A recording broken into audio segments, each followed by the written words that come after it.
நம்ம வீட்டு வேலையெல்லாம் முடிச்சுட்டு பசங்களுக்கு இருக்கிறாங்களா, மாமியார் மாமனார் இருக்காங்களா, கஞ்சி காய்ச்சி வச்சுட்டு வரணுமா, டீ போட்டு வச்சுட்டு வரணுமா, இத்தனையும் பண்ணிட்டு வந்தாதான் வெளியே வர முடியும். அப்படியே அதுக்கு வந்தப்புறமா வீடு மனசு எங்க இருக்கும்? வீட்டுல தான் இருக்கும். அது வீட்லயே மனசு இருந்தா கூட நீங்க உங்களுடைய வேலையும் இங்க செய்திருக்கிறீங்கன்னா, இந்த மாவட்டத்துல நான் எங்க போனாலும் பிரச்சாரத்துக்கு எல்லா ஊருக்கும் போவேன். அங்க போனோடனே முதல்ல அங்க மீட்டிங் போற இடத்துல பஸ் ஸ்டாண்ட்லயோ இல்ல பக்கத்துல ஏதோ ஒரு முக்கூட்ல எல்லாம் ஒரு சின்னதா மீட்டிங் போட்டு பிரச்சாரத்துக்கு ஏற்பாடு பண்ணிருப்பாங்க. அங்க போய் நிற்கும் போது இந்த மாதிரி பசுமை நிற சீருடை போட்டுட்டு நீங்க தூய்மை காவலர் நிறைய பேர் ஒரு 10 பேராவது இருப்பாங்க. அவங்க உட்காந்து என் மீட்டிங் கேட்பாங்க. நான் முடிச்சுட்டு வந்தானே அவங்களெல்லாம் பார்த்து ஒரு சால்வை போட்டு அவங்க கிட்டலாம் கொஞ்சம் பேசிட்டு இருப்பேன். ரொம்ப நல்லா இருக்கும். ஏன்னா இது ஒரு அரசாங்க கௌரவமான ஒரு வேலை. நீங்க இருக்கிறதுனாலதான் அந்த இடம் நல்லா இருக்கு. இல்லைன்னா எப்படி இருக்கும்னு யோசிச்சு பார்க்கவே முடியாது. வீட்டையே கூட நிறைய பேரால சுத்தமா வச்சுக்க முடியாது. ஆனா அந்த ஊரையே நீங்க சுத்தமா வச்சிருக்கிறீங்க. உங்களுக்கு முதல்ல என்னுடைய மனமார்ந்த நன்றியும் வாழ்த்துக்களையும் பாராட்டுகளையும் தெரிவித்துக் கொள்றேன். ஏன்னா அந்த வேலைன்றது சாதாரண வேலை கிடையாது. இன்னைக்கு இந்த வேலை செய்யறதுக்கு கூட ஆட்கள் கிடையாது. வெளியூர்ல எல்லாம் பாத்தீங்கன்னா அதுக்கு கூட மெஷின் தான் வச்சிருப்பாங்க. அதுக்கெல்லாம் ஆள் கிடையாது. ஆனா அங்க குப்பை போட மாட்டாங்க. வெளிநாட்டெல்லாம் பாத்தீங்கன்னா குப்பை, பிளாஸ்டிக் குப்பை அதெல்லாம் தெருவுல போடக்கூடாது. ஒரு குப்பை தொட்டியில தான் போடணும். எதுவுமே நம்ம தரையில போடுறோம். நம்ம ஊர்ல அப்படி கிடையாது. குப்பை தொட்டி தேடின்னு போய் யாரும் போட மாட்டாங்க. அங்கங்க அப்படியே நினைச்ச நேரத்துல போட்டுருவாங்க. அப்ப குப்பை விழுந்துகிட்டே இருக்கும். அதை எடுக்கணும்.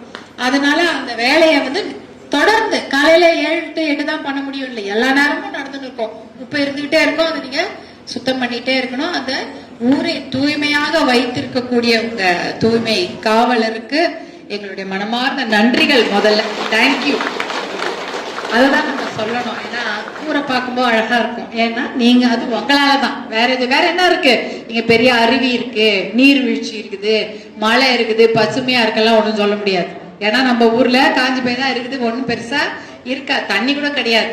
ஆனா அந்த ஊரை சுத்தமா வைத்திருக்கக்கூடிய உங்களுக்கு எங்களுடைய மனமார்ந்த நன்றிகள். முதல்ல இன்றைக்கு உங்களையெல்லாம் பார்த்ததுல அதுக்கு மேல சந்தோஷம். ஏன்னா அது ரொம்ப ரொம்ப நல்ல விஷயம். நீங்க உங்களுடைய கோரிக்கைகள் சொன்னாங்க. நிரந்தர பணி, அவங்களுடைய அந்த சம்பள உயர்வு, அப்புறம் பணி நிறைவடைஞ்ச உடனே வரக்கூடிய அந்த ஓய்வூதியம் போன்ற எத்தனையோ விஷயங்கள் இருக்கு. அதையெல்லாம் செய்யணும்னு. ஏன்னா ஏற்கனவே இதற்கான போராட்டங்களை நிறைய கடந்த வருடம் தொடர்ந்து செய்துட்டு இருந்தாங்க. அப்ப கூட சென்னையில ஒரு போராட்டம் நடந்தது. அப்ப மருத்துவர் அன்புமணி அந்த போராட்டத்துல போய் கலந்துகிட்டார். டிவியில அந்த போராட்டத்தை பத்தி போடவே இல்லை. இப்ப நம்ம போராட்டம் இன்னைக்கு செய்யறீங்கன்னா அது சென்னையில போய் கேட்கணும். சென்னையில தான் அதிகாரிகள் இருக்காங்க. அவங்க காதுல விழணும்ல. அவங்க காதுக்கு யார் கொண்டு போறதா டிவியில போடணும், பேப்பர்ல போடணும். இவங்க போராட்டம் செய்யறாங்க, இவங்களுக்கு இந்த பிரச்சனை இருக்கு, இந்த பிரச்சனைய சென்னையில கொண்டு போய் சொல்லணும். இப்ப எங்களை மாதிரி சட்டமன்ற உறுப்பினரும் நாங்க சொல்லுவோம். இருந்தாலும் நீங்க செய்யும் பொழுது அதை எல்லா உலகத்துக்கும் தெரியப்படுத்த வேண்டிய கடமை அந்த டிவிலயோ பேப்பர்லயோ வரணும். அதுவே போடாம இருந்தாங்க. அதற்கப்புறம் தான் மருத்துவர் அன்புமணி போய் அந்த போராட்டத்துல கலந்து கொண்டார். அவரே போய் அங்க உட்கார்ந்த அப்புறம் தான் டிவில எல்லாம் போட ஆரம்பிச்சாங்க. ஐயோ பெரிய போராட்டம் போல இருக்கு, இதை பத்தி நம்ம பேசணும்னு சொல்லிட்டு. அந்த அளவுக்கு முக்கியமான இந்த போராட்டங்களை எல்லாம் நீங்க எனக்கு சொல்லியிருக்காங்க. எவ்வளவு வருஷக்கணக்காக எத்தனை ரொம்ப ரொம்ப குறைவான ஊதியத்துல செய்துட்டு இருக்கிறாங்க அப்படின்ற விஷயம் எல்லாம் சொன்னாங்க. அதையெல்லாம் கண்டிப்பாக நாங்க அறிக்கையாக மட்டுமல்ல, அதை பற்றிய அமைச்சர்களுக்கு தெரியும். இருந்தாலும் நம்ம போய் ஒரு வாட்டி சொன்னா அவங்க அதை ஒரு காது கொடுத்து கேட்பாங்க. அதை நம்ம கண்டிப்பாக நாங்க எல்லாரும் அனைவரும் செய்வோம். நீங்க ஊரை தூய்மையா வச்சுக்கிற மாதிரி நம்ம வீட்டையும் தூய்மையா வச்சுக்கணும் அப்படின்றதுதான் ஒரு விஷயம். அதற்கான திட்டங்களை அப்ப என்னன்னா நம்ம பாக்குறீங்கன்னா, நீங்க எல்லாம் எனக்கு 3 பெண் குழந்தைங்க. உங்க எல்லாருக்கும் குழந்தைங்க இருக்கும்னு நினைக்கிறேன். பெண் குழந்தைகள் தான் நல்லா படிக்க வைக்கணும், வேலைக்கு போகணும், வேலை இருக்கணும், நல்லா கல்யாணம் பண்ணணும். அதானே நம்ம ஆசை. வேற என்ன ஆசை? நல்ல பையனுக்கு பார்த்து கல்யாணம் பண்ணி வைக்கணும். பையன் நல்லா கிடைக்குதா? என்ன முதல்ல தேடும் பையன் கிட்ட? நல்ல ஒழுக்கமான பையன், ஒரு மாப்பிள்ளை கிடைக்கணும். அதான நம்ம வாழ்க்கை. ஒழுக்கமா, நல்ல கெட்ட பழக்கம் இல்லாம, வேலைக்கு ஏதோ ஒரு போடும், ஒரு மரியாதையான ஒரு கௌரவமான வேலை, கொஞ்சம் படிச்சிருக்கணும். நம்ம பொண்ணுங்களுக்கு காமிக்கும் போது நல்லா இருக்கணும்னு நினைக்குங்க. பார்க்கறதுக்கு நல்லா இருந்தா இது ஒரு இல்லைன்னா மிக முக்கியமான தகுதி ஒழுக்கமான ஒரு ஒரு ஒரு ஆண்மகனை பார்த்துதான் கட்டி வைக்கணும். முன்னாடிலாம் அந்த காலத்துல எல்லாம் என்ன பண்ணுவாங்க, கல்யாணம் பண்ணா அவன் சரியாயிடுவான். நான் கூட கேட்பேன், 25 வருஷம் நீ உன் பிள்ளைய வளர்த்துட்ட, உன்னாலே திருத்த முடியல, பக்கத்து ஊர்ல இருந்து ஒன்றும் ஒரே நாள் எப்படி திருத்தம்? நீங்க எப்படி அதை நினைக்கிறீங்க? நான் என்ன எங்க பொண்ணை நம்ம அதுக்காக வளர்க்கணும்? நம்ம இவங்க பிள்ளைய திருத்தறதுக்காக நம்ம பொண்ணை வளர்த்தாங்க அனுப்புறோம். நம்ம பொண்ணு சந்தோஷமா இருக்கணும்னு அதுக்கு ஒரு 10 சவரன் நகை போட்டு கடன் வாங்கி கல்யாணம் பண்ணி ஒரு வண்டி வாங்கி கொடுத்துட்டா, அங்க வந்து அந்த பையனை திருத்துறதா நம்ம பொண்ணுக்கு வேலையா? இது என்னது கதையா இருக்கு? அதான் நான் சொல்லுவேன், நீங்க வீட்டுல அப்ப நம்ம பிள்ளைகளை நாம் வளர்க்கணும். அப்ப நமக்கு ஆம்பளை பசங்க இருக்குன்னு வச்சுங்க, நமக்கு ஒரு 10 வயசுலயோ 12 வயசுலயோ இல்ல 15 வயசுலயோ பள்ளிக்கூடம் போற பிள்ளைகள் இருப்பாங்க, கல்லூரி போற ஆண் மக்கள் இருப்பாங்கன்னா அவங்களுக்கு நம்ம நல்லா சொல்லித்தரணும். எப்படி பெண் பிள்ளைகளுக்கு நம்ம நிறைய விஷயங்களை கத்து கொடுக்குறோம், சீக்கிரம் வந்துடணும், ரொம்ப நேரம் வெளில இருக்கக்கூடாது, கெட்ட பழக்கங்களுக்கு அடிமையாக கூடாது, நிறைய விஷயம் சொல்லித்தர மாதிரி ஆண் பிள்ளைகளுக்கும் சொல்லணும். ஏன்னா அதுவும் ரொம்ப முக்கியம். அவங்க நல்லா இருந்தாதான் அடுத்ததா அங்க கல்யாணம் பண்ணி போற பொண்ணு நல்லா இருக்கும். அது நம்ம பெண்ணா கூட இருக்கலாம். அதனாலதான் வந்து ஆண் பிள்ளைகளுக்கும் பெண் பிள்ளைகளுக்கும் ஒரே மாதிரி ஒழுக்கத்தை கற்றுக் கொடுக்க வேண்டும்.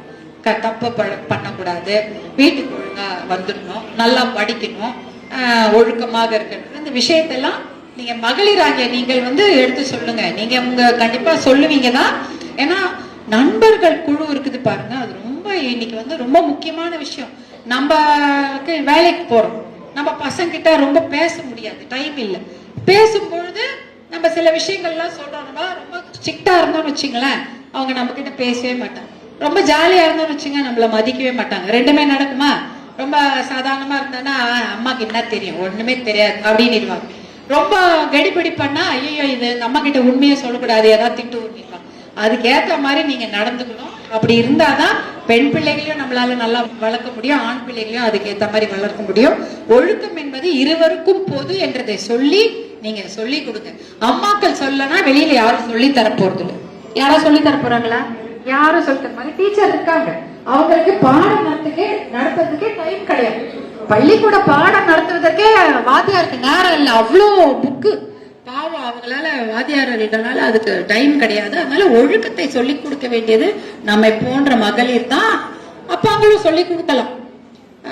அவங்க ஒழுங்கான நிலைமையில இருந்தா அவங்களே சாயங்காலம் 6 மணிக்கு மேல தள்ளாடின்னு வந்து அவங்க சொல்லி தர முடியாது, யாரும் கேட்க மாட்டாங்க. அதனால மகளிர் சொல்லி கொடுக்க முடியும். நீங்க நல்லா சொல்லி கொடுங்க, அது ஒரு விஷயம்.